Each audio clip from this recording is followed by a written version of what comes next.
उत्तराखंड की प्रसिद्ध पर्यटन नगरी मसूरी इन दिनों सीवरेज व्यवस्था की बदहाली से जूझ रही है। शहर के विभिन्न इलाकों में सीवरेज चैम्बर ओवरफ्लो हो रहे हैं, जिससे गंदा पानी सड़कों पर बह रहा है और स्थानीय निवासियों के घरों में घुस रहा है। इससे न केवल बदबू और गंदगी फैल रही है, बल्कि स्वास्थ्य संबंधी जोखिम भी बढ़ गए हैं। स्थानीय प्रशासन और जल संस्थान की उदासीनता के कारण स्थिति और भी गंभीर हो गई है। लोगों की शिकायतों के बावजूद समस्या का समाधान नहीं हो पा रहा है। इससे मसूरी की छवि पर भी नकारात्मक प्रभाव पड़ रहा है, जो पर्यटन पर निर्भर शहर के लिए चिंता का विषय है। देखिए, ये बहुत बड़ी लापरवाही है जलस्थान की, और ये खाली ये किंगरेक से पिक्चरवाली वाली रोड जो यहाँ पर ये सीवर बह रहा है, ये खाली यहीं की बात नहीं है। ऐसे अनेक जगह जो जलस्थान के जो अपने जो सीवर लाइन है वो लगातार ओवरफ्लो होती है, और मैं मानता हूँ कि जब बारिश होती है तब ज़्यादा ये ओवरफ्लो होती है। तो इसका मतलब ये है कि कहीं ना कहीं जो लोग हैं उन्होंने जो अपना जो रेन वाटर है उसको जो है सीवर से कनेक्ट कर रखा है, जिससे वो ओवरफ्लो होता है। लेकिन लगातार आप देख रहे होंगे 3 दिन से यहाँ पर ये सीवर बह रहा है, लेकिन संबंधित जो अधिकारी हैं उनको इसकी सूचना दी गई है, लेकिन 3 दिन से अभी भी आप देख रहे हैं कि यहाँ पर जो है सीवर बह रहा है, और ये सीवर रोड पे बह रहा है, नालियाँ बंद हैं तो वो रोड पे आ रहा है, लोगों को घर में जा रहा है।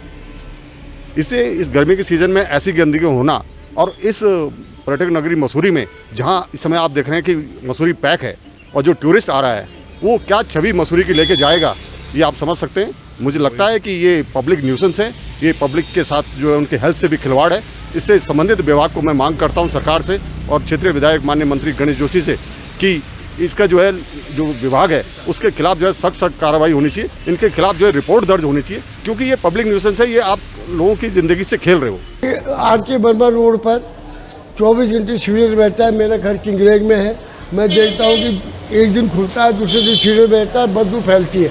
और मॉर्निंग वॉक में जब हम पैदल चलते हैं तो गाड़ी के छींटे हमारे ऊपर पड़ते हैं। ऐसे इवनिंग वॉक में भी होता है। मैं रोज़ किंगरेग से, और मेरा घर है वहाँ से, मैं पिक्चर पास आर.के. बर्मा रोड पर घूमने आता हूँ, और 3-4 जगह तो जो है सड़क पे सीवरेज ना बहे, बदबू फैलती रहती है। 24 घंटे बदबू आती है। जैसे डायमंड ट्री होटल के बगल में, बसंत पैलेस के बगल में 24 घंटे बदबू चलती है। ऐसे ही रहा तो मसूरी में बीमारी अवश्य फैलेगी, और ये जो है कि बहुत दुर्भाग्य है मसूरी का कि ऐसी गंदगी फैल रही है।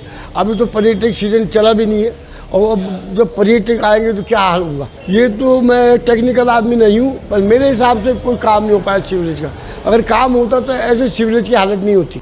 इसको देखते हो तो ऐसा लगता है कि सब भ्रष्टाचार हुआ है। अंग्रेजों के लिए अभी 200 साल 100 साल अभी तक चल रही है, और अंग्रेजों के टाइम से अभी तक आबादी भी 10 गुनी बढ़ चुकी है, और फिर भी कभी सीवरेज की दिक्कत नहीं आई। और अब दिक्कत बहुत आ रही है। दिक्कत आ रही है, बहुत नहीं।